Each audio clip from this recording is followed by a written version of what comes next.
Today we're going to go over week 1, day 4 of your DLR. This is the green book, so grab your green book and make sure that you are following along. So number 1 starts with, Dad made himself comfortable in a chair to read today's paper. First of all, it's the beginning of a sentence. So these 3 lines means that that's supposed to be a capital. Dad made himself. I'm sorry, that is never correct. We have a spelling error right there. So that should be Dad made himself.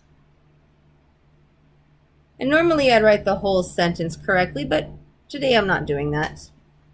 We also have another spelling error here in the word comfortable. This E should be an O. So you can either cross it out and put an O on top. Spell it correctly. Normally these words go on top, but we don't have a lot of room there. Dad made himself comfortable in a chair to read today's newspaper. So almost everything is correct except one thing. Do you know what it is? If you said it needs an apostrophe right there, you'd be correct. So that is today's newspaper because the newspaper belongs to today, if that makes sense. And hooray, they already have an ending. Good job on that. Hope you did well. Let's try number 2. My family wants to see a movie, but I myself would rather read a book. Oh, I know the feeling. Oh, good job. It starts with a capital M. Good job. My family wants to see a movie. The word but here is a conjunction connecting this part of the sentence with this part of the sentence. This is really a complete sentence. My family wants to see a movie. That's fine. This is another part of the sentence. I myself would rather read a book. That's another sentence. This but right here is a conjunction. It just so happens that we need to have a comma right before it. My family wants to see a movie, but myself should be myself. Would rather read a book. The rest of it looks fine. Okay, so not very many mistakes, only a comma missing, and myself should have been fixed. And again, good job, they already have the right punctuation at the end. Number 3. Are we going to recite the poem we learned, The Road Not Taken, at the next assembly?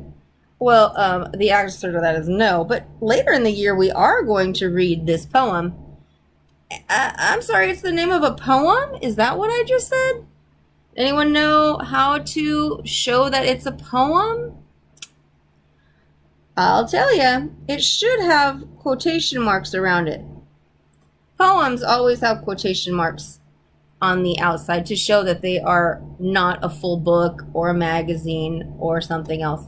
So that should have quotation marks around it. Let's see the rest. Are we going to recite the poem we learned, The Road Not Taken? We should have these. What do you know goes here? Yep, another one. Because we could really get rid of The Road Not Taken and just say, are we going to recite the poem we learned at the next assembly? That's a fine sentence. But we're getting extra information with this. We actually know the name of the poem, so we have to separate it. This tells the reader that we don't actually need this information. It's just nice added information.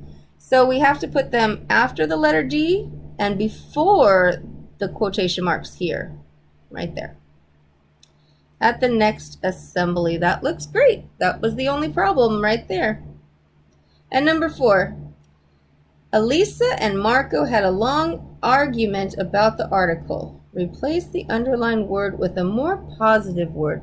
So what's a more positive word than argument? Argument does sound kind of negative. So these two had a long argument about the article. Maybe they're not arguing. Maybe they're having a long discussion. That'd be a good choice. Maybe you were thinking conversation. That's a good choice. Maybe they had a long talk. Sure. Maybe even debate. Debate doesn't sound as harsh as argument. So those would all be very good choices. I hope you got those same things corrected. And we'll try week 1, day 5 tomorrow.